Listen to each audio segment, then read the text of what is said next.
When you're looking for a luxury SUV, there's a lot of vehicles to choose from. But if you want something that's sexy and sporty, you probably want to take a look at the brand new 2019 Audi Q8.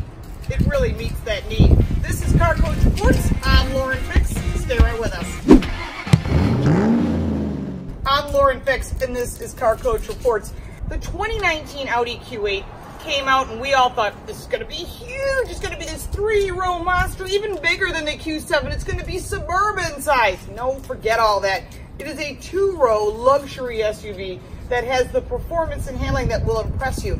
Part of the reason it has great performance is the mild hybrid 3-liter V6 engine that's in here. That 48-volt architecture is what's needed to power all that cool technology like virtual cockpit, which we'll show you, and some of the neat technologies. But what it also gives you is better fuel economy and also performance on the spot when you want it. And the Q8 definitely performs in that area.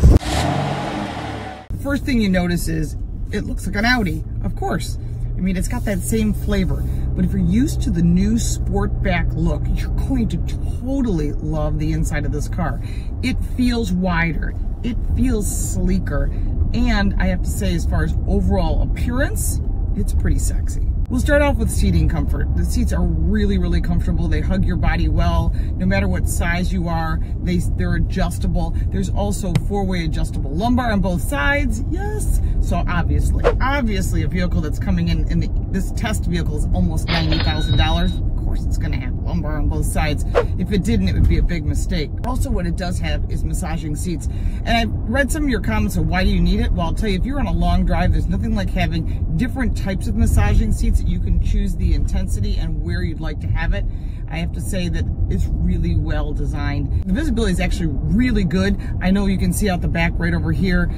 It's not bad. I mean, you're looking at a Sportback, so it's going to be more of that coupe type look, but it does have a really nice long piece of glass, so you do get some really good visibility. Of course, the around view camera, which you can adjust the view of the camera you'd like. It has cross traffic alert. Of course, it's got every safety feature you can think of. Moving forward to the steering wheel is nice and beefy. It is not a flat bottom wheel, although this is an S-line. I'm sure that if you get into the RS, if they do offer it, which we're hearing they might, it would have the flat bottom steering wheel. But all the controls in the steering wheel in front of you, including flappy paddles, I don't know who's really using Tiptronic or flappy paddles on a car like this. This is a car you're going to drive and enjoy because you can put it in dynamic mode and get that performance, just drop it into sport, or like any Audi, you can put it into the comfort mode or an individual mode. You can set it up however you want. This also has an off-road mode and a snow mode, so you can adjust based on what your driving conditions are and how you feel. Now, one of the things I've always said is my absolute favorite thing about Audis, especially now, is the virtual cockpit. This allows you to have real Google Maps right in front of you. You can zoom in, zoom out. You can make the gauges large or small. Again, that's your choice. And you can also match that to your head-up display or to your center stack. The vents are horizontal, really easy to use. They're nice and clean, very European looking. What else would you expect?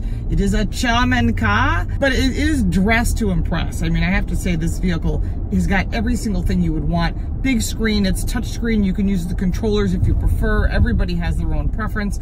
Further down, you've got little cheat and shortcuts you can put into the center screen. You've also got your climate control. You can set it up any way you want. First thing I do is when I get to the center stack is I find the auto off for the ignition system. I hate sitting at a traffic light and listening to the engine shut off. That's a personal thing. Further back, you have your standard Prindle, park, reverse, neutral, drive, low, and sport. And the park button is actually on the side of the handle, which I like. 2 cup holders, really nice. And of course, a power supply, which you might need for your radar detector because you can really fly in this car. One of the things that's a little different when you're looking at the center console for this vehicle, when you move the armrest forward or back, it actually slopes at a unique angle, which I think is kind of cool. It'll rise up in the front. If you open it, inside is a charging base and a little bit of storage. I mean, everyone's kind of limiting their storage. The console up above has a screen to cover the sunroof because, hey, you know, it's a beautiful day like today.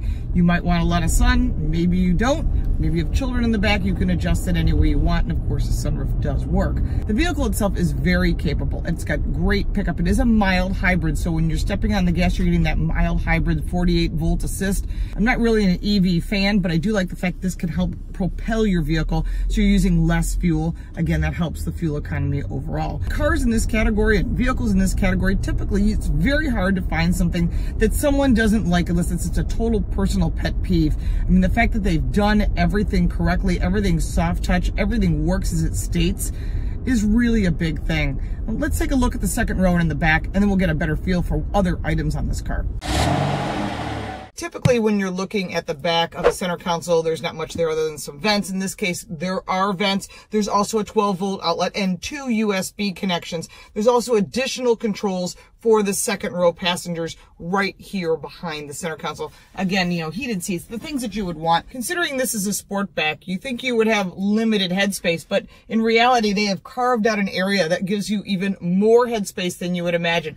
Good shoulder room, enough to seat 3 across the back. There's also a center armrest that has a really nice little cup holder and a pass-through for skis. The one thing I noticed that might be a negative for second row passengers, and again, this is a personal choice, it depends on who's riding with you, is there's no built-in screens for the second row, and you tend to see that in vehicles in this price point. I mean, that's pretty much, it's hard to find a negative in a vehicle like this. Let's go to the back. There's quite a bit of storage back here, much more than you'd expect. It's impressive when you're looking at a Sportback vehicle like this, but there's really a ton of storage. The seats fold down. They can go 60-40, or you can split them any way you want. There's a pass-through if you've got skis or snowboard with you. The fact is there's a ton of storage back here, and that's typically not expected when you're looking at a vehicle of this type of design.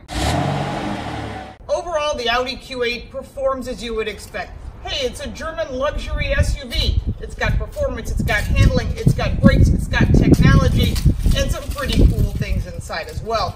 Really impressed with the Bang & Olufson top-of-the-line audio system. Of course, that is a little bit more expensive. And our test vehicle comes in at $89,000. Entry level comes in about $67,000. But once you start adding all the goodies, it does add up pretty quickly. The launch edition that we have has 22-inch wheels. Really love that too.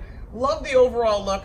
Like I said, there's a lot of competition in this category. You're looking at BMW and Mercedes as well as Lexus and other brands. So make sure to take them all for a test drive. Check out the reviews. We reviewed them all. If you like this video and you'd like to see more, just click right up there for our latest upload. We'll be covering the auto shows as well. And if you wanted to, YouTube suggests it's right down there. Make sure to subscribe. Follow us on social media. Subscription there.